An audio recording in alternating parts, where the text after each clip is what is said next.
अस्सलाम वालेकुम सामीन कराम, मैं हूँ सैयद ज़ीशान हैदर।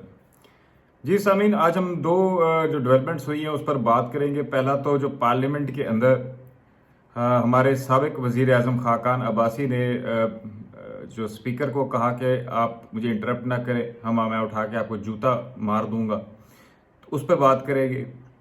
और दूसरा जो शहबाज शरीफ की बेल हो गई है, और साथ ही जहांगीर तरीन ने मजीद पार्लियामेंटेरियंस को अपने साथ खड़े होने के बारे में कहा है कि मेरे पास बहुत ज़्यादा लोग हैं जो मेरे साथ मेरी बैक पर हैं।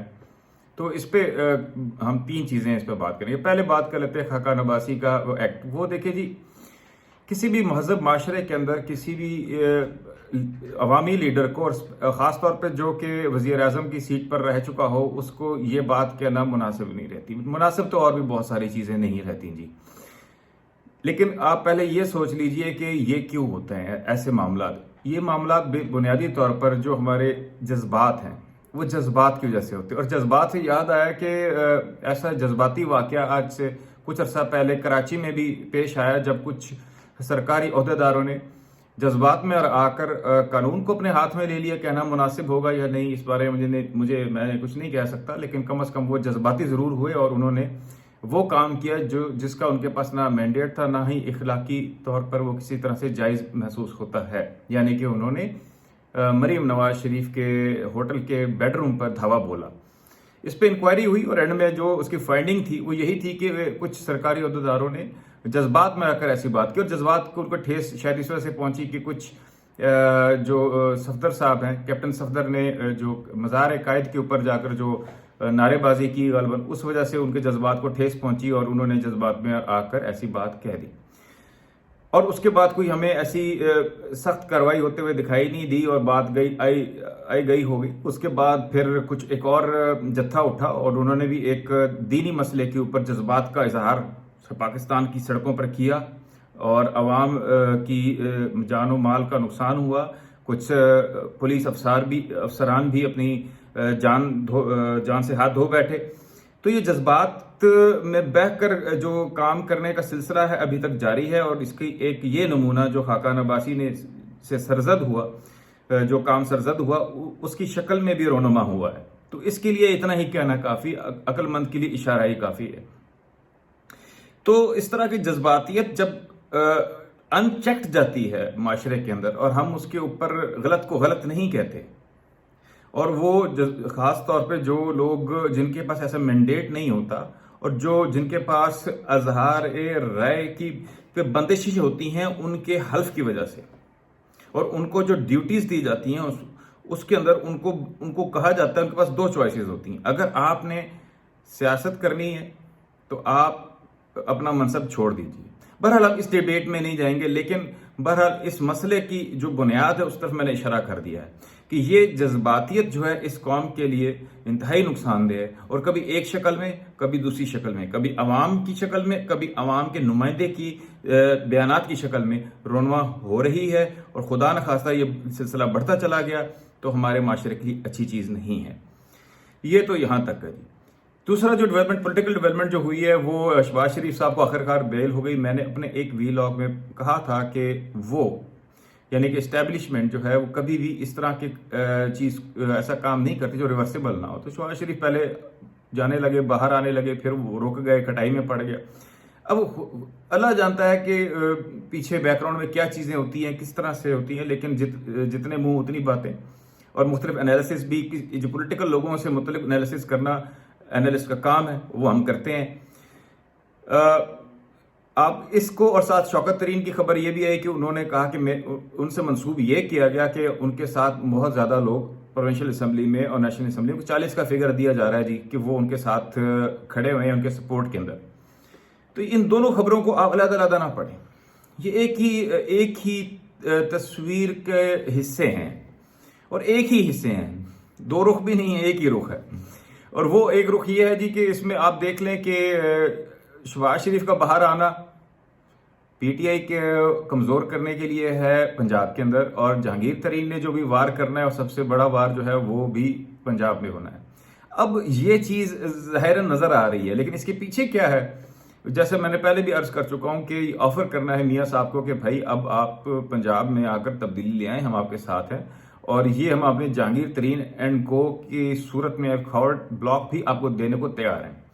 लेकिन सवाल ये है कि जब तक जहांगीर तरीन, जैसा कि मैंने कहा था कि वो या तो ऐलान करके अपनी पार्टी बना लें और उसका रजिस्टर करवा लें और कुछ एक ऐसा इकदाम करें जिसका मैं आगे जाके जिक्र करूंगा, उससे पहले तक इस चीज़ पर जो है, जो उनके हैंडलर्स हैं या उनके पीछे जो ताकतें हैं, उनके कमिटमेंट लेवल के ऊपर कुछ नहीं कहा जा सकता कि वो किस मौके के ऊपर रिवर्स गियर लगा लें। उसी तरह जहांगीर और उसी तरह शहबाज शरीफ साहब के बाहर आने को भी कोई ऐसी चीज़ नहीं कही जा सकती। वो आज बाहर हैं, पहले बाहर आते आते अंदर रह गए और अब बाहर आके फिर अंदर चले जा सकते हैं, ये तो कोई मसला ही नहीं। तो ऐसी सूरत में जो है कोई सॉलिड ये स्टेप्स नहीं है और ये जो चारा है मियाँ साहब उठाने को तैयार नहीं है अब फिलहाल। लेकिन अब एक काम ऐसा भी हो सकता है सामीन इकराम के, हो सकता है कि मियाँ साहब के लिए मुश्किल हो जाए सिस्टम से बाहर आना। वो ऐसा है कि अगर जहांगीर तरीन नो कॉन्फिडेंस पंजाब में मूव कर देते हैं, अभी इसमें बहुत स्टेप्स हैं लेकिन इवेंचुअली कर देते हैं, तो उस वक्त नून लीग क्या करेगी? क्या रिफ्रेन करेगी या वो हुकूमत को गिराने में अपना हिस्सा डालेगी? अब ये एक मुश्किल सूरत हाल हो सकती है नून लीग के लिए कि शहबाज शरीफ भी बाहर हों और उनको जो है उनके साहबजादे भी बाहर हों और वो कमांड कर रहे हों, लीड कर रहे हों पंजाब में नून लीग को, और अदम एतमाद मूव हो जाए चीफ मिनिस्टर के अगेंस्ट। और ऐसी सूरत के अंदर नून लीग जो है वो जो है रिफ्रेन करे और उसका सपोर्ट करे। रिफ्रेन से मतलब सपोर्ट करे। आप जो है हमारे जो सीएम हैं उनको सपोर्ट करे। ये कैसे हो सकता है? ये एक ऐसा मुश्किल जो है वो मरहला आ जाएगा नून लीग के लिए, जिसमें से उनको फैसले उनके एक रुख करेंगे। अगर वो सपोर्ट करते हैं उनकी तो फिर उनको नुकसान होता है सियासी तौर पे। अगर वो जो है उसको हेल्प करते हैं जहांगीर तरीन एंड कंपनी जो है उनकी, तो फिर दोबारा से वो उसी गेम का हिस्सा बन जाते हैं जिससे अभी तक बाहर निकलकर मियाँ साहब बैठे हुए हैं और कहते हैं कि मैंने नहीं खेलना।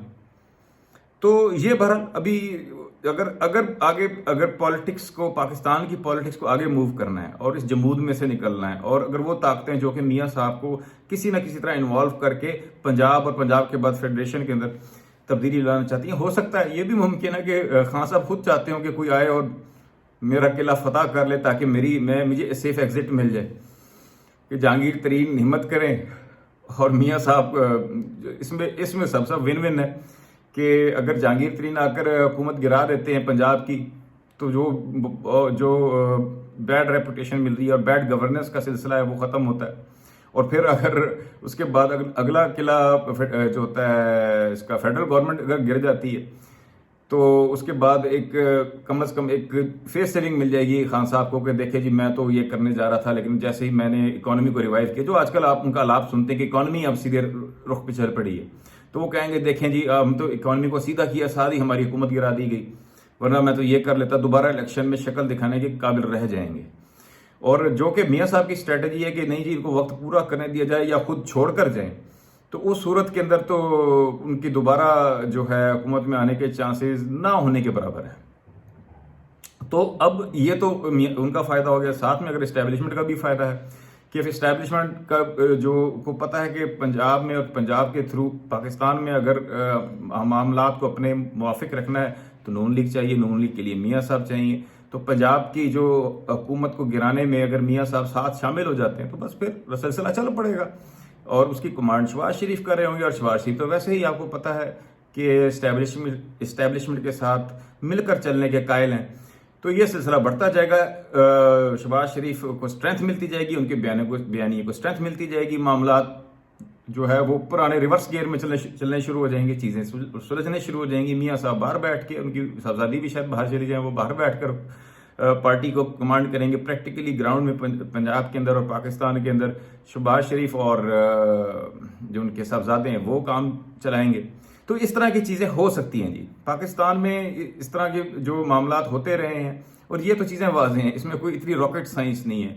हैरानगी मुझे इस चीज़ की होती है कि हमारे तज्जियाकार और हमारे जो बड़े बड़े थिंक टैंक्स हैं वो एक माइक्रो चीजों पे ज्यादा तवज्जो देते हैं। अगर आप थोड़ा सा एक स्टेप पीछे लेकर अगर पूरी पिक्चर की तरफ देखेंगे क्या होता जा रहा है, क्या करने जा रहे हैं, तो चीजें काफी सिंपल होती हैं। और मेरी ख्वाहिश यही है और मेरी कोशिश भी यही है कि मैं अपनी अक्ल फहम के मुताबिक जो है उसके मुताबिक अपने व्यूअर्स को बड़ी पिक्चर दिखाने की कोशिश करूं।